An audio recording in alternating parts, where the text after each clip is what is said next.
ಇದು ಪುಣ್ಯಭೂಮಿ ಆಗಿದ ತಕ್ಷಣ ಅದು ತನ್ನ ಮಹತ್ವವನ್ನು ಕಳ್ಕೊಳ್ಳುತ್ತೆ. ಅದು ಬೇರೆ ಉಪಯೋಗಗಳಿಗೆ ಏನಾದರೂ ಬಳಸ್ಕೊಳ್ಳೋದಾದರೆ ಬಳಸ್ಕೊಳ್ಳಿ ಯಜಮಾನರ ಅಭಿಮಾನಿಗಳೇ.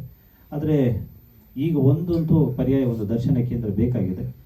ರಾಜ್ಯದ ಯಾವುದೋ ಕಡೆಯಿಂದ ಬಂದಂತಹ ವ್ಯಕ್ತಿಗಳು 600-700 ಕಿಲೋಮೀಟರ್, ಕರ್ನಾಟಕ ಅಂದರೆ ಬರೀ ಬೆಂಗಳೂರಲ್ಲ, ದೂರದ ಊರುಗಳಿಂದ ಬರ್ತಾರೆ. ಅವರು ಬೆಂಗಳೂರಿಗೆ ಬಂದು ಮತ್ತೆ ತಿರುಗಿ ಇನ್ನೊಂದು 200 ಕಿಲೋಮೀಟರ್ ಹೊರಗಡೆ ಹೋಗಿ ಡಾಕ್ಟರ್ ವಿಷ್ಣುವರ್ಧನ್ ಅವ್ರು ನೋಡಬೇಕು ಅನ್ನೋಂತಹ ತಾಪತ್ರಯ ಸ್ವಲ್ಪ ಕಷ್ಟ ಆಗ್ತಿತ್ತು. ಅದಕ್ಕೆ ಇದು ಮಾಡಿದ್ವಿ. ಬಟ್ ಅಲ್ಲೂ ಮೈಸೂರಲ್ಲೂ ನಮ್ಮದೇ, ಬೆಂಗಳೂರಲ್ಲೂ ಪುಣ್ಯಭೂಮಿ ನಮ್ಮದೇ. ಇನ್ನೊಂದು ಆದ್ರೆ ನಮಗೇನು ಬೇಜಾರಿಲ್ಲ. ಅವಧಿ ಒಳಗಡೆ ಅದನ್ನ ಸಂಪೂರ್ಣ ಮಾಡಬೇಕು ಅಂತ ಪ್ಲಾನ್ 1 ವರ್ಷದ ಒಳಗಡೆ.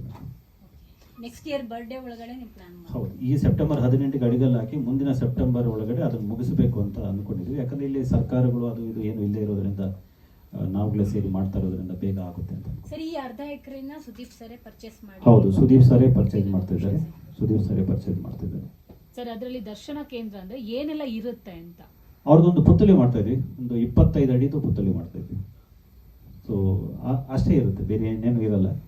ಮುಂದಿನ ದಿವಸದಲ್ಲಿ ಒಂದು ಲೈಬ್ರರಿ ಬಂದವರಿಗೆ ಓದ್ಕೊಂಡು ಹೋಗ್ಲಿಕ್ಕೆ ಅಂತ ಒಂದು ಲೈಬ್ರರಿ ಮಾಡುವಂತ ಪ್ಲಾನ್ ಇದೆ.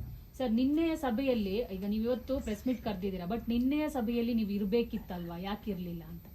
ನಾನು ಶಾರ್ಟ್ ನೋಟಿಸ್ ಆಯಿತು, ನಾನು ಬೇರೆ ಕಡೆಗೆ ಹೋಗೋದಿತ್ತು. ಬಟ್ ನಮ್ಮೆಲ್ಲ ಅಭಿಮಾನಿಗಳು ನಮ್ಮ ಸಂಘಟನೆ ಭಾಗವಹಿಸಿತ್ತು. ಕಂಪ್ಲೀಟ್ ಒಂದು 200 ಜನ ಅಭಿಮಾನಿಗಳು ನಾವೆಲ್ಲ ಇತ್ತು.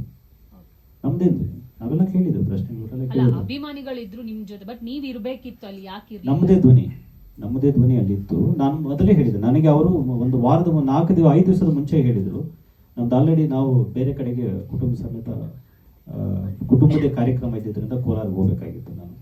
ಸೊ ಅದರಿಂದ ನಾನು ಬರೋಕ್ಕಾಗಲ್ಲ ಅಂತ ಒಂದು ವಾರ ಮುಂಚೆನೇ ಅನೌನ್ಸ್ ಮಾಡಿದ್ದೆ ಕೂಡ, ಮತ್ತೆ ಬೆಂಬಲ ಕೊಟ್ಟಿದ್ವಿ, ಸೋಷಿಯಲ್ ಮೀಡಿಯಾದಲ್ಲಿ ಬೆಂಬಲ ಕೊಟ್ಟಿದ್ವಿ ಬಹಿರಂಗವಾಗಿ. ಸರ್, ಅಮೃತ ಮಹೋತ್ಸವ ಮಾಡೋ ಒಂದು ಪ್ಲಾನ್ ಇತ್ತು, ಅದು ಸಡನ್ ಆಗಿ ಕ್ಯಾನ್ಸಲ್ ಆಯ್ತು, ಕುಟುಂಬದವರು ಬರ್ತಾ ಇಲ್ಲ ಅನ್ನೋ ಒಂದು ಮಾತಿಗೆ. ಸೊ ಈ ಟೈಮಲ್ಲಿ ಅದಕ್ಕೆ ಕ್ಲಾರಿಟಿ ಕೊಡೋದಾದ್ರೆ, ಒಂದು ಅಮೃತ ಮಹೋತ್ಸವ ಯಾಕೆ ಕ್ಯಾನ್ಸಲ್ ಆಯ್ತು, ಯಾವ ಉದ್ದೇಶದಿಂದ ಅದು ಆಗ್ತಾ ಇಲ್ಲ ಅಂತ? ಇಲ್ಲ, ಅವತ್ತು ಹೇಳಿದ್ದು ಒಂದೇ, ಇವತ್ತು ಹೇಳ್ತಾ ಇರೋದು ಒಂದೇ. ಕುಟುಂಬದವರಿಗೆ ಮೇಲಿನ ಪ್ರೀತಿಯಿಂದನೇ ಹೇಳಿದ್ದಂಥದ್ದು. ಈಗ ನಾವು ಯಾರಿಗಾದ್ರೂ ನೀನು ಬಂದ್ರೇನೆ ನಾನು ಊಟ ಮಾಡೋದು ಅಂತ ಹೇಳ್ತೀವಿ ನೋಡಿ, ಮನೆಯಲ್ಲಿ ಯಾರಿಗಾದ್ರು ನೀವು ಬರೋ ತನಕ ಊಟ ಮಾಡೋಕೆ ಕಾಯ್ತೀನಿ ಅಂತ. ಹಾಗೆ ಕುಟುಂಬದವರು ಬರಲಿ ಅಂತ ನಾವು ಕಾದ್ವಿ. ಅವರು ಇಲ್ಲ ನೀವು ಮಾಡಿ ನಾವು ಬರೋಕ್ಕಾಗಲ್ಲ ಅಂದರು. ಸೊ ಅವ್ರು ಬರೋವಾಗಲೇ ಮಾಡೋಣ ಅಂತ ಸ್ವಲ್ಪ ಮುಂದೂಡಿದ್ದೀವಿ ಅಷ್ಟೇ. ಬಿಟ್ಟರೆ ಅಮೃತ ಮಹೋತ್ಸವ ಅದು ರದ್ದಾಗಲ್ಲ, ಅದೊಂದು ಆಗಲೇಬೇಕು ಅವ್ರ ಹೆಸರಲ್ಲಿ. ಆ ವಿಷಯಕ್ಕೆ ನಾವು ಈಗಲೂ ಕೂಡ ಬದ್ಧರಾಗಿದ್ದೀವಿ. ಸೆಪ್ಟೆಂಬರ್ 18ಕ್ಕೆ Nandini link ground already book ಮಾಡಿದ್ದೀವಿ ನಾವು. ಅಲ್ಲಿ ಕಾರ್ಯಕ್ರಮ ಇರುತ್ತೆ. ಅಮೃತ ಮಹೋತ್ಸವ 100% ಆಗುತ್ತೆ.